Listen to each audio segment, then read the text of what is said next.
All right, guys, what's going on? Welcome back to the Everything College Football Podcast. Today, me and Nick here, we're doing a Week 1 preview and prediction for the Northwestern Wildcats versus the Tulane Green Wave. 6-point favorites are the Green Wave. 46.5 is the total, 12 p.m. Eastern Time on ESPNU. Going down from Yulman Stadium in New Orleans. Getting things started with the Northwestern offense on that Tulane defense. This is a group that was 128th in scoring last year, less than 18 points per contest. But I think Northwestern can certainly muster some improvements this year as they hit the portal to pick up some nice players. They added Preston Stone to play quarterback. 2 years ago as a starter for SMU. This is a guy that played at a very high level, produced very well for the Mustangs, was kind of forced out of action in favor of Jennings last year. But this is a guy that's got starting experience. He's a good player. He's faced good opponents before. They also picked up a guy in Griffin Wild, an 1,100-yard wide receiver that comes over from the FCS level. So I think they have, a sliver of hope for this offense to muster some nice improvements. Cam Porter's also back, a big-time veteran of the program. He's not exactly a great producer, but he is a hard-running player that does have a lot of touches, and he can be a workhorse. Also return one of the top left tackles in the game, and Caleb Tiernan as well. So anything that they are going to do in the run game is going to be behind his big frame. They're going up against the Tulane defense that returns 4 starters. Cameron Hamilton, a sturdy D tackle in the middle, is one of them. The D line is also loaded with transfers. 2 good ads, even though Mo Westerland is still up there. Santana Hopper's a great player as well. So they do have some tremendous players at defensive end. It was a lethal pass rush last year. I think that they can be even better this year with some of the ads they brought in. Sam Howard, he's an asset at linebacker. I thought he was really good in 2024. The secondary for Tulane was also really good, but they do lose both starting corners. Tulane, their run defense really was elite at times last season. They did get carved up at times. I don't think Northwestern's going to be overwhelming at all. They should stay ahead of the sticks, and I think Stone can make tough throws from clean pockets as well. So I think Tulane, Nick, they're not going to be getting a cakewalk by any means, because this is certainly going to be a much different Northwestern offense that we saw a year ago. And I'm not saying we're going to see massive improvements. They're not going to jump up 10 points per game better, but I think they can approach that 23 to 24 point per game area, and that's the expectation for me right off the bat. I'm actually quite high on this Northwestern offense coming into 2025. I think this is a unit that could be really solid here. I like the pieces they added to the portal, and I like the potential for this unit to get a lot better. 17.8 points per game last year was abysmal, right? There's no way to sugarcoat it. 3.33 yards per attempt on the ground, and only 12 rushing touchdowns is not good enough. 11 picks to 7 passing touchdowns is not good enough either. 4.58 yards per play, so they were, had some decent chunk plays here and there. They bring in Preston Stone, who got shuffled out at SMU. I thought Stone was really good in 2023, 60% comp rate, 3,200 yards passing, 28 touchdowns to 6 picks, had 4 rushing touchdowns and 200 yards as well. So I think there was some solid stats from him last year. He looked good in his limited reps last year, 420 yards passing, 5 touchdowns to 1 pick in the limited appearances for SMU. I think Stone's a great quarterback, a guy that's been a veteran of the game. And speaking of another veteran of the game, Cam Porter, a graduate senior, he had 500 yards on the ground and 6 scores last year. Expect him to have a pretty solid game here. I think he's a really talented piece. I think Frank Hovey's a good player returning at that wide receiver X position. Chase Farrell, I think, was a really solid add, a younger player in the slot who I think could be really good coming over from Stanford. They're pretty high on him as a guy that could be good for this team. The O-line, I think, should be pretty solid here with Tiernan being a good asset at right tackle for the Northwestern Wildcats. I think this team will certainly improve. When you look at the Tulane defense, right, 20.6 points per game last year, 4.48 yards per attempt on the ground, 5.27 yards per play. They were a little susceptible to the pass at times last year. They struggled against the run in some of those tougher opponents as well. They have a revamped defensive line. Mo Westmoreland is a really interesting player from UTEP. He had a lot of production for them last year, 46 total tackles, 9.5 tackles for loss, 8 sacks, 6 QB hurries. Look for him to come off the edge there and be a really good pressure asset, putting pressure on Preston Stone. Santana Hopper from App State was a really underrated add out of the portal for the Green Wave as well, 88.5 tackles for loss, 5 sacks for him last year, 2 forced fumbles.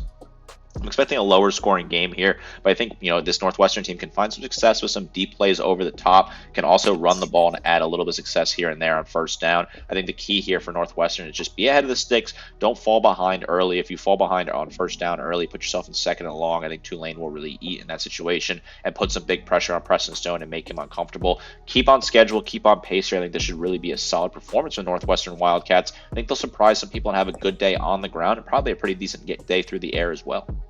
As long as they're not playing from behind and they're not turning over the ball, I think they'll do quite well in this game. But they're forced to play from a multi-digit deficit, and I think that could certainly put them really behind the curve and put them in bad situations. Now we're going to move to the other side of things where Tulane, it's really uncertain for who's going to be at quarterback for them because they have 4 guys that they got from the portal. And the best one just showed up a few weeks ago in Jake Retzloff from BYU. Next best is likely Caden Samoza, who's coming off a 3,000-yard, 25 TD campaign for Ball State.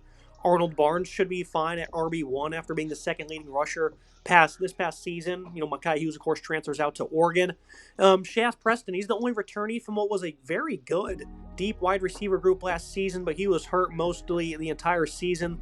They did hit the portal hard to, add some guys, though. Amari Hayes, really the only good one from FAU. They returned both starters on the left side of their offensive line. Both of those guys were very good. This offense certainly is not going to have the same command as last year. Hughes not here to be the bell cow. It means that play action's not going to be as prevalent. You also have QB play. It's likely going to dip alongside new wide receivers as Darian Mensah departs, along with a lot of those veteran pass catchers they had last year. So it's a whole lot of bad, I think, for the Tulane offense in every single way. I'm not happy that we went and got 4 guys in the portal. And we already had 3 guys, Nick, and we still decided to go get a guy in Jake Retzloff, who literally just showed up a couple of weeks ago. That screams red flags across the board. The quarterback play, I think, week 1, it's not going to be all that ideal. A very odd quarterback room when you look at it. So many different names here. They really went out and just threw a bunch of guys in to replace Darian Mensah, who had left the program. Obviously, you want to start with Drake Westlev, but I don't know if he's going to play. It's a quick turnaround for him. He just got to New Orleans. Obviously, long term, I think he could be the best starter for this team. But I don't really know if you throw him in after only, probably not too many practices. Just seems like a tough situation. Obviously, everything that went down at BYU was a very difficult situation for the young man out of Corona, California.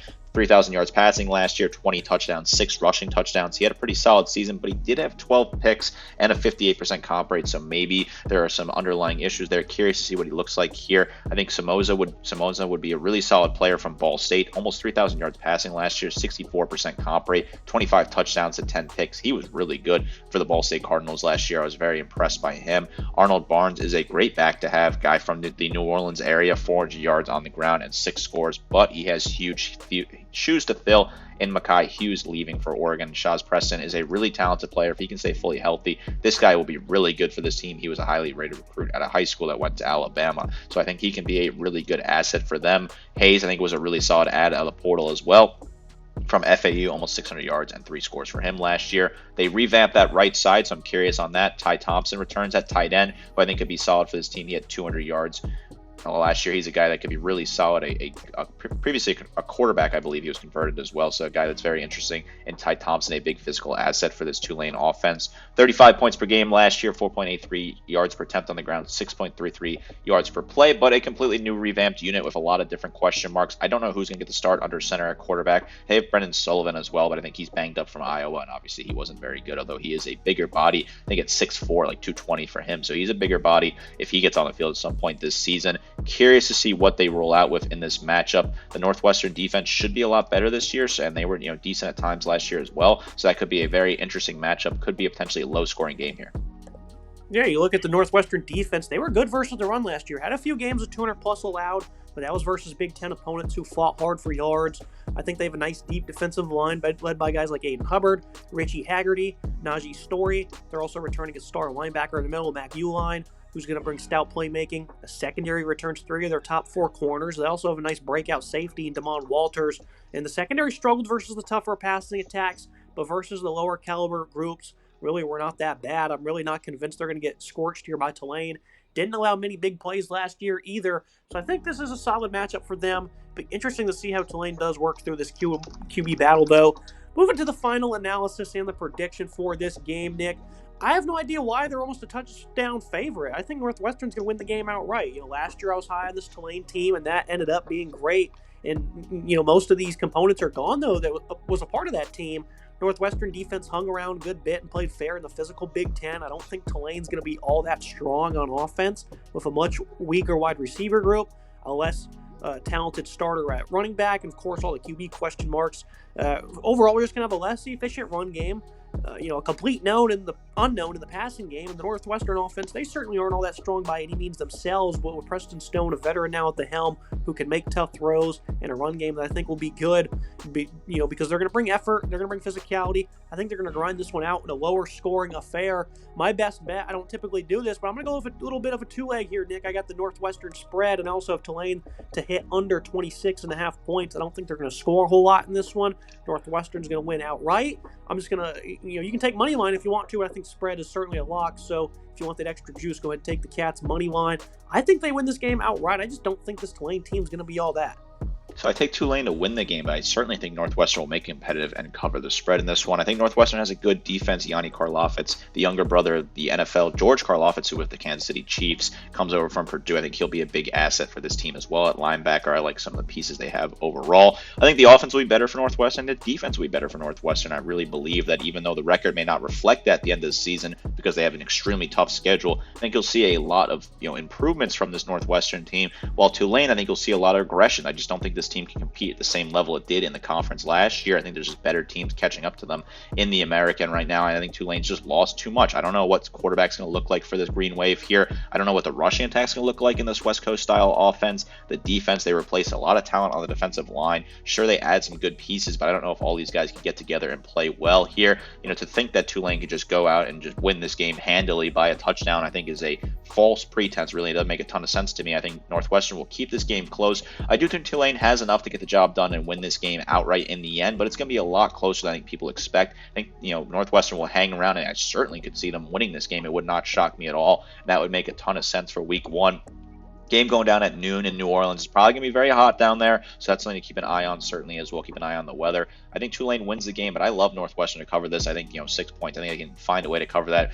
Get comfortable, keep this game close. I'm high on Northwestern this year. I think they'll have a really solid game here. A lower scoring affair for me. I like the under in this one, 46.5. I like the under here. I have them at like 43 according to the points that I have. I think it'll be a lower scoring, grinded out, some rushing touchdowns, maybe some turnovers here and there. Overall, a lower scoring game though, but a very interesting game on that noon slate. I think it's a game certainly worth tuning into. I know obviously there's that bigger contest between Texas and Ohio State going on at noon, so maybe some eyes won't really be on this game, but I'll keep an eye on it, pay attention to it. I think this is an intriguing matchup with two teams that have very interesting stories going into 2025.